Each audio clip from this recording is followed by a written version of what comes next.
T20 world cup లో భారత్ జైత్రయాత్ర కొనసాగుతోంది. Super 8 లో విజయాలతో హోరెత్తించి దర్జాగా సెమీఫైనల్ కి దూసుకెళ్లింది. సెయింట్ లూజియా వేదికగా సోమవారం జరిగిన మ్యాచ్ లో ఆస్ట్రేలియాను 24 పరుగుల తేడాతో మట్టి కరిపించింది. ఈ మ్యాచ్ లో team India captain Rohit Sharma innings highlight గా నిలిచింది.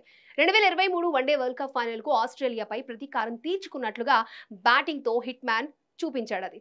ఇక ఆది నుంచి రోహిత్ శర్మ ఆస్ట్రేలియా బౌలర్స్ పై విరుచుకుపడ్డాడు. 41 బంతుల్లో 92 పరుగులు చేసి త్రుటిలో శతకాన్ని మిస్ చేసుకున్నాడు. 7 ఫోర్లు 8 సిక్సర్లతో హోరెత్తించాడు. అయితే మిచెల్ స్టార్క్ వేసిన 3వ ఓవర్లో రోహిత్ ఆకాశమే హద్దుగా చెలరేగాడు. 4 సిక్సర్లు ఓ 4 బాది ఏకంగా 29 పరుగులు పెండుకున్నాడు. తొలి బంతిని లాఫ్టెడ్ చేస్తూ డీప్ ఎక్స్ట్రా కవర్ మీదుగా హిట్ మ్యాన్ సిక్సర్ బాదాడు. ఇక రెండో బంతిని స్టార్క్ అవుట్ సైడ్ గా వేసిన రోహిత్ వదలలేదు. దాన్ని వెంటాడి మరి సిక్సర్ గా మలిచాడు.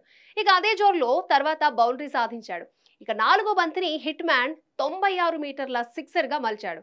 ఇక ఐదో బంతికి పరుగులేమి చేయని రోహిత్ ఆఖరి బంతిని కూడా స్టాండ్స్ కి తరలించాడు. స్టార్క్ వేసిన ఫుల్ టాస్ ను థర్డ్ మ్యాన్ దిశగా సిక్సర్ గా బాదాడు. రోహిత్ తో పాటు సూర్యకుమార్ యాదవ్ కూడా సత్తా చాటడంతో మొదట బ్యాటింగ్ చేసిన భారత్ నిర్ణీత 20 ఓవర్లలో 5 వికెట్లకు 205 పరుగులు చేసింది. శివన్ దుబే, హార్దిక్ పాండ్యా కీలక పరుగులు చేశారు.